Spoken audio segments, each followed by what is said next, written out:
Em, el día de ayer habíamos, el día de ayer habíamos hecho un breve repaso de la primera clase, que eran medidas más generales, y habíamos hecho tal vez un poco más de énfasis en comprender que existe un potencial de acción, un potencial umbral, que existen diferentes tipos de fibras con capacidades diferentes de transmisión de impulsos, unas fibras rápidas que requieren de un impulso para desencadenar un potencial de acción y despolarización y una etapa de repolarización. Y tenemos otras fibras que son más lentas, que tienen una despolarización diastólica automática y espontánea, no necesitan de un estímulo, y estas serán las que forman parte de ese sistema de ese sistema de conducción y marcapasos que comprende el nodo sinoauricular, el nodo auriculoventricular, el haz de His y las fibras de Purkinje. También vimos de que esto es potencial de acción de despolarización y repolarización se produce gracias a los cambios iónicos que se realizan a través de la membrana celular y que tienen diferentes fases. Tenemos una fase de despolarización, una llegada de un estímulo, esta es una fibra rápida, una llegada de un estímulo, el ingreso de sodio, con los canales rápidos de sodio, la célula se vuelve más positiva de lo que era negativa en su potencial de acción, se vuelve más negativa, perdón, positiva, llega a un potencial de umbral y luego se produce la despolarización, una repolarización precoz por la salida de potasio eh, por una parte y la entrada de cloro. Y luego tenemos una segunda fase que es de meseta, que se producía por la entrada de calcio y la salida de potasio de manera equilibrada. Y al final la desrepolarización con la salida de potasio. Al final llegábamos a una carga negativa igual, pero no existía un equilibrio de iones porque habíamos ganado aquí el sodio que entraba y aquí habíamos perdido el potasio que salía y aquí llegábamos a una carga negativa, pero con una carga o con cantidad de iones diferentes.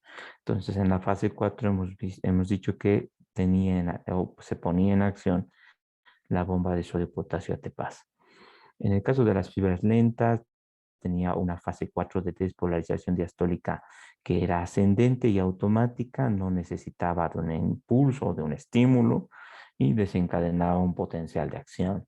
Esta despolarización diastólica espontánea se producía por el flujo de los canales lentos de sodio por estos pequeños corrientes de marcapaso IF y también por una corriente de calcio de entrada lenta y principalmente esas dos, ¿no? Ingreso de calcio y de sodio de manera lenta que iban aumentando ese potencial de acción hasta llegar a un potencial de umbral. A pesar de todo esto, tenemos entonces una despolarización y una repolarización. Esto se ve en el electrocardiograma. Hemos visto que hay una onda P que representa la despolarización auricular. Tenemos un complejo QRS que es despolarización ventricular y el segmento ST que es repolarización ventricular. Y que oculta detrás del QRS estaba la repolarización auricular. Entonces, toda esta despolarización y repolarización tenía también periodos refractarios en el sentido de que no podrían ser o no podrían ser estimulados y desencadenar nuevos impulsos. Teníamos un periodo refractario absoluto en donde la llegada de un estímulo no desencadena ningún nuevo impulso, no desencadena un nuevo potencial. Y era la fase 0, 1, 2 y el primer tercio de la fase 3.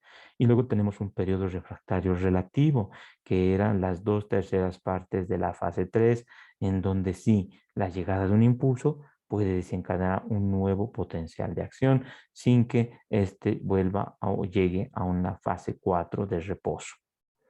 Entonces tenemos esos periodos refractarios. Y al final estábamos ya haciendo más énfasis en los mecanismos de las arritmias. Entonces las arritmias se producen nuevamente porque se altera el automatismo o porque se altera la conducción. Estas son dos propiedades de las fibras del miocardio, ¿no? Entonces, automatismo, alteración del automatismo, alteración de la conducción. En relación a los trastornos en el automatismo, tenemos aquí las que van a alterar el automatismo. Tenemos unas que aumentan el automatismo y otras que producen actividad desencadenada. Dentro de las que aumentan el automatismo, hemos dicho que están el aumento del automatismo normal del nodo sinusal. Luego tenemos el aumento del automatismo de los marcapasos latentes, que son esos grupos celulares que están por debajo del nodo sinoauricular que pueden ser marcapasos cuando el nodo sinoauricular está inhibido o cuando lo superan, pueden ser marcapasos. Entonces, un automatismo aumentado de un marcapaso latente, que generalmente no es marcapaso predominante, pero ahora puede ser un automatismo, puede ser predominante. Y el automatismo anormal que se presentaba en células y tejidos diferente a este sistema de conducción que es el nodo sinoauricular y auriculoventricular. Entonces, las que producen los mecanismos fisiopatológicos que producen las arritmias por aumento del automatismo son el aumento del automatismo y la actividad desencadenada. El aumento del automatismo son porque aumenta el automatismo de un nodo sinusal, por el aumento del automatismo de algún otro marcapaso latente o por el aumento del automatismo de un tejido que no es parte del sistema de conducción. ¿Sí? Entonces aquí teníamos el del nodo sinusal. ¿Quiénes son generalmente la estimulación simpática? ¿No? El sistema nervioso autónomo, las catecolaminas, por los receptores beta adrenérgicos, el aumento de las catecolaminas producía que ingrese de una forma más rápida el sodio a estos pequeños canales IF y se producía una despolarización diastólica automática más rápida, por lo cual este paciente tenía una frecuencia cardíaca más rápida. Aquí se producía la taquicardia sinusal. Luego la disminución del automatismo, por el otro lado el parasimpático, que disminuía el automatismo, prolongaba esa fase 4 diastólica, que era espontánea, que la prolonga y por tanto disminuye la frecuencia cardíaca. Entonces, también produce un tipo de taquiarritmia, por un lado, y otro, por otro lado, de bradiarritmia, arritmia lenta. También hemos visto que cuando los ritmos son muy lentos, hay algo que se va a llamar un ritmo de escape. El ritmo de escape es la capacidad que tiene ese sistema de conducción de emitir un latido cuando hay una inhibición prolongada. Se va a desviar la actividad formadora de impulsos a un marcapaso latente. Como aquí estaba todo normal, de repente hay una pausa y hay un ritmo de escape o latido de escape, que es como un mecanismo de seguridad cuando los ritmos son muy lentos. El automatismo incrementado de otros marcapasos latentes, cuando otros marcapasos cumplen la función del nodo sinusal, ya sea porque lo superan o sea porque el nodo sinusal no está ejerciendo una función adecuada. Entonces, en este caso, ya no van a ser latidos de escape, sino van a ser latidos ectópicos. Van a venir de otro marcapaso. Van a ser un latido muy diferente al del ritmo sinusal, porque está en otro origen, y no se van a presentar después de una pausa, sino que se van a presentar indistintamente dentro del ritmo sinusal que probablemente tenga el nodo sinusal, lance algunos latidos, pero se va a presentar en cualquier momento este latido ectópico. El automatismo anormal es cualquier parte del tejido auricular o ventricular con capacidad de desarrollar automatismo que normalmente no la tenía. Puede formar nuevos impulsos y a través de las cuales las células miocárdicas van a transmitir hacia las células vecinas y van a producir una despolarización espontánea. Son células que no poseían automatismo, pero de alguna forma hay ciertas circunstancias que van a ocasionar que tengan un automatismo anormal. Bueno, entonces, dentro de las que hemos visto, las que aumentan o las alteraciones del automatismo, hemos visto el aumento del automatismo aquí. Y ahora tenemos la actividad desencadenada.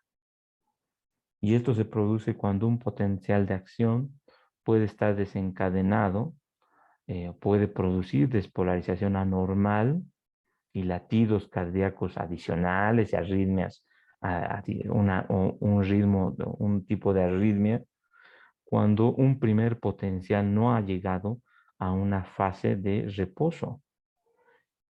Y esto es las que se van a presentar en esas fases que hemos visto que son de periodos refractarios. Hemos visto que hay un potencial de acción, hay una fase de despolarización, otra de repolarización, hay una fase refractaria absoluta, hay una relativa. En la relativa, la actividad desencadenada, cuando hay algún estímulo que desencadena un nuevo impulso, trastornos electrolíticos, ácido base, hipoxia, alteraciones estructurales del corazón, etcétera, pueden desencadenar, si desencadenan un impulso en esta fase refractaria relativa, van a desencadenar un nuevo potencial de acción y van a causar un tipo de arritmia. Estos dos tipos de actividad desencadenada pueden ser tempranas o pueden ser tardías, dependiendo al momento en el que se van a presentar. Tenemos estas tempranas, cuando se presentan en el periodo de refractario relativo, y las tardías cuando se presentan en la fase de reposo, poco después de haber terminado la repolarización.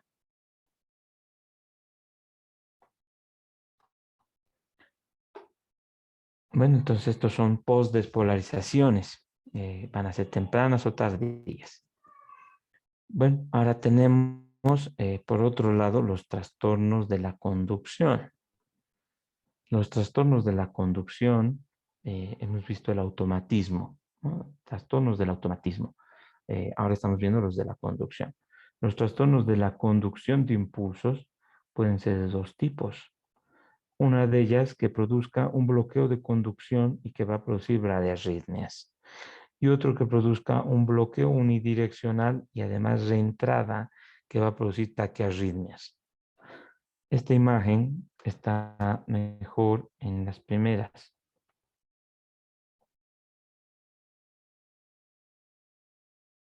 Aquí. Aquí. Miren, en esta imagen hemos dicho, esto es simplemente hay que invertir, esto es aquí, este es aquí, ¿no? Aquí están trastornos en la formación, automatismo. Que el automatismo aumente, va a producir taquiarritmias. Que aumente en el nodo sinusal, que aumente en otro marcapaso, que aumente en un tejido que no tenía automatismo, produce taquiarritmias. Que el automatismo se altere porque hay una actividad desencadenada, también produce taquiarritmias. Que el automatismo disminuya, produce bradiarritmias. El segundo mecanismo, arritmias por trastornos de la conducción. Aquí lo traemos aquí. Que haya un bloqueo en la conducción de ese sistema de conducción, que haya un bloqueo por algunos fármacos, un bloqueo por algún cambio estructural, etcétera, va a producir bradiarritmias.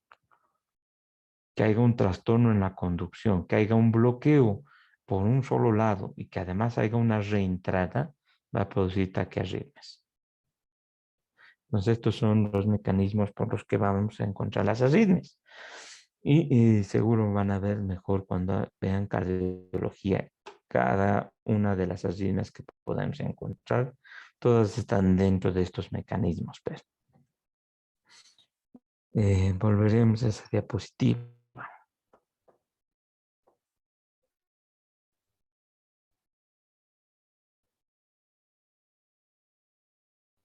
Bueno, aquí. Entonces tenemos, ya falta poco para acabar, tenemos entonces trastornos en la conducción. Por un lado, las que producen bradiarritmias, bloqueos de conducción, y las que producen taquiarritmias, bloqueo unidireccional más reentrada. El bloqueo de conducción, la que produce bradiarritmias. Un impulso que está propagándose por el sistema de conducción normal se bloquea. Y cuando encuentra una zona del músculo cardíaco que no esté eléctricamente excitable, puede producir un bloqueo que sea transitorio o un bloqueo permanente. Algunos procesos pueden producir bloqueos, como la isquemia, la fibrosis, con el tiempo y a partir de la tercera edad, los procesos inflamatorios, algunos fármacos, cambios electrolíticos que hemos dicho, ácido base de nuevo, que van a causar esos bloqueos de conducción y bradiarritmias. Por otra parte, tenemos las que producen taquiarritmias con cambios en la conducción, bloqueo y reentrada unidireccional. A esta reentrada unidireccional se denomina reentrada a un mecanismo habitual por el que la conducción modificada del impulso se traduce en taquiarritmias. Veamos aquí una imagen. Esto es lo que normalmente ocurre en un circuito de este tipo, bloqueo y reentrada. Llega un potencial de acción, se transmite por las dos vías. Esto es un tejido normal. En este caso, en este bloqueo y reentrada, llega el potencial, hay un bloqueo. Se transmite por este lado, va a ir por este lado y puede volver por esta zona de tejido que no ha sido despolarizada, pero se va a encontrar con el bloqueo y ahí se limita y sigue su curso por los demás tejidos. En este otro caso, el impulso se va a propagar en sentido retrógrado. Va a volver a alcanzar esta zona del impulso, va a volver a alcanzar esta zona del impulso que ya no está repolarizada y el impulso una vez más se va a existir o va a estar bloqueada. En este caso de despolarización, que tenga este bloqueo y hay una velocidad de conducción retrógrada que sea normal. Entonces viene por aquí, se encuentra con el bloqueo, puede volver por aquí, puede volver por esta misma zona y va a seguir el mismo bloqueo. Entonces el bloqueo puede facilitar que no exista ese fenómeno de reentrada, no se va a reestimular este circuito. Pero en el caso de que haya un bloqueo y un fenómeno de reentrada, sí va a ocurrir un reestímulo. Si vemos aquí llega un impulso, el impulso se transmite por aquí, aquí había un bloqueo, entonces no pasa, vuelve por aquí. Si este bloqueo era un bloqueo no permanente, el impulso va a volver aquí y va a encontrar este tejido ya despolarizado, repolarizado, perdón, y va a volver a estimularlo. El bloqueo no va a ser permanente. Y si el bloqueo no es permanente y la velocidad de este estímulo es lento, entonces aquí se va a formar un circuito de arritmia, un fenómeno de reentrada, un bloqueo que no es constante con un impulso que va a ocasionar una reentrada en un circuito de manera persistente. Entonces, esta alteración de la conducción con un bloqueo unidireccional que no es permanente y con un fenómeno de reentrada con un impulso lento va a ocasionar un circuito de arritmia. Entonces, ¿qué se necesita para este fenómeno de bloqueo y de reentrada? Un bloqueo unidireccional en un sentido o un bloqueo en un sentido o un bloqueo que no sea permanente. Y por otra parte, que la conducción a este lado sea una conducción lenta, lo que va a ocasionar que esta parte ya la encuentre completamente repolarizada y vuelva a transmitir otro impulso. Este fenómeno de bloqueo y de reentrada es un fenómeno muy frecuente de arritmias. Lo vamos a volver a explicar nuevamente. Entonces, cuando hablamos de los trastornos de conducción de los impulsos, hay dos posibilidades. Las que producen bradiarritmias son bloqueos de conducción. Un bloqueo que ocasiona o enlentece la transmisión de un impulso y produce una bradiarritmia. Y tenemos por el otro lado un bloqueo unidireccional o un bloqueo que no es permanente y un fenómeno de reentrada que van a producir las taquiarritmias. Este bloqueo lo vamos a ver así. Primero, un bloqueo unidireccional. Viene el impulso, si no hubiera el bloqueo, llegaría también por aquí, se despolarizarían, seguirían su curso, pero en este caso hay bloqueo solo a este sentido. O es un bloqueo que no es permanente, que va a bloquear y que puede desaparecer. Llega aquí y aquí se extingue. Esta parte no se despolariza. El impulso viene por acá, sigue su trayecto normal y sigue por aquí, pero se encuentra con tejido que no está despolarizado y lo va a despolarizar. Si este bloqueo no es permanente o es un bloqueo unidireccional y este impulso viene lentamente despolarizando, al final se va a encontrar aquí con tejido que ya se ha repolarizado. Va a venir y va a encontrar tejido repolarizado y de nuevo lo va a despolarizar y va a crear un circuito de arritmia que se va a autoestimular. ¿Sí? Para este fenómeno de bloqueo unidireccional y fenómeno de reentrada se necesita esas dos cosas, bloqueo unidireccional o bloqueo no permanente y una reentrada que tenga un impulso lento. ¿Ya? Bueno, al final esos son los mecanismos fisiopatológicos por los cuales se producen las arritmias. Este es un tema un poco difícil de poder captar bien. Espero que haya quedado comprendido. Al final, eh, lo más importante, y quiero que quede con ustedes hasta que lleven cardiología, es que las arritmias cardíacas se producen por estos dos trastornos, que haya automatismo alterado o que haya conducción alterada. Cuando hay automatismo alterado, recuerden esto, que o aumenta el automatismo o hay una actividad desencadenada en esas etapas de periodos refractarios que normalmente no hay un estímulo, no hay un impulso que desencadene nuevos potenciales de acción.